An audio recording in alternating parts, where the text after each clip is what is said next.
Okay, I'm here today to let you know what the best reading order is for my Ridgewater High series. First off, I will say every single one of my books is a standalone romance that focuses on a different couple, so technically they can be read in any order, especially this series because I actually wrote this series out of order. But if you do want to read it in chronological order, then stick with me. So the first book is a little novella called When We Began.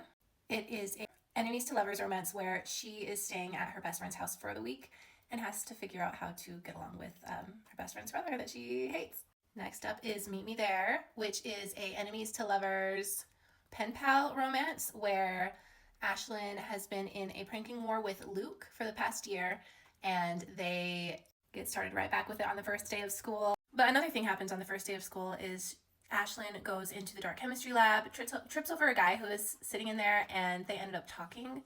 He has a British accent though, so she doesn't know who he is. But then, we soon find out that Luke might be really good at doing fake accents, so might be another prank. Then we have Don't Forget Me, which is a friends to lovers romance. Eliana, the main character, is going through a lot of hard things. Her dad got himself into trouble and just skipped town, and so her life is kind of in turmoil, but at the same time, she is made fun of for never having a first kiss. And so she's complaining about it to her best guy friend Jess one day and is like, I just want to get it over with, see what all the hype's about. And anyway, they end up having a practice kiss, and yeah, sparks might be flying with her best friend that she didn't expect. The next one is It Was Always You, which is the book I'm most famous for. It is my brother's best friend fake relationship romance where my main character Lexi has always had a major crush on Noah but is trying to get over it, and so she's trying to move on with this other guy, and she ends up getting in a bit of a sticky situation that's embarrassing, and Noah sees it, and so he saves her, and they start a fake relationship because of that. He also gets kicked out of his house at some point because his stepdad is a big bully, and she finds him sleeping in his car and lets him sleep in her house. So lots of sneaking around outside of school, and then a fake relationship at school, so lots of fun in this one. The next one is My Second Chance, which is a best friend's brother romance where they secretly dated the summer before, didn't tell anyone, and then things, came to an end right before she went to Paris for a semester abroad. Anyway, she comes back, but she is keeping a major secret that she is pregnant, and Easton is the dad, and she doesn't know how to tell him because he is currently dating someone else right now. Lots of emotions in this one, and definitely a tearjerker. Okay, the next one is My Mistletoe Mix-Up, which is one of my favorites. So fun. It is if you hadn't guessed, a Christmas romance where Raven is excited that her crush has finally moved back to town, Jace, and she hears that he's at a party, so she goes to go find him. She finds him standing under the mistletoe. They talk. He kind of dares her to kiss him, and so she does, and it's an amazing kiss.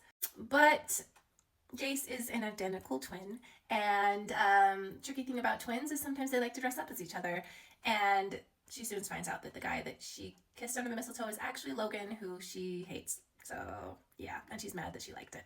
And then we have Forever Yours, which is about Jace, the twin that my last, the book she thought that she was kissing. And so this has Jace and Alyssa, who did like each other before he moved away. His family moved back just after 18 months, and no one knows that they kissed, which, that would be awesome, except for the fact that she is now dating his best friend, and things get a little bit more complicated when Jace is talking to Alyssa's boyfriend, which is his, best friend, and his best friend knows that Jace likes Alyssa, and so he offers Jace a deal. He's like, okay, I'll give you a week to try and win Alyssa back, and I won't even hold anything against you, so may the best man win.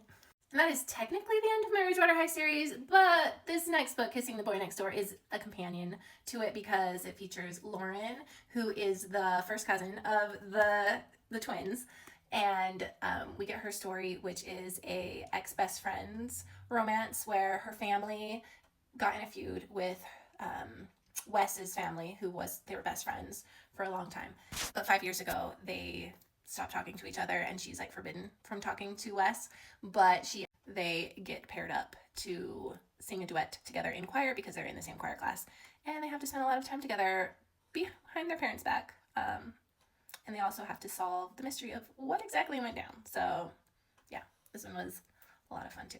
Anyway, if you want to get lost in my Ridgewater High world, you can find all these books on Schmamazon, and they are available in Kindle Unlimited, as well as paperback and ebook and audiobook. They're all young adult contemporary romances, and I do recommend them to like 12 and up. I try to keep them appropriate for teenagers, I'm a pretty, strict mom in some ways, and so there's kissing is as far as it goes on the page, and kept the language out of it as well. So anyway, that sounds like something you'd enjoy. Check it out.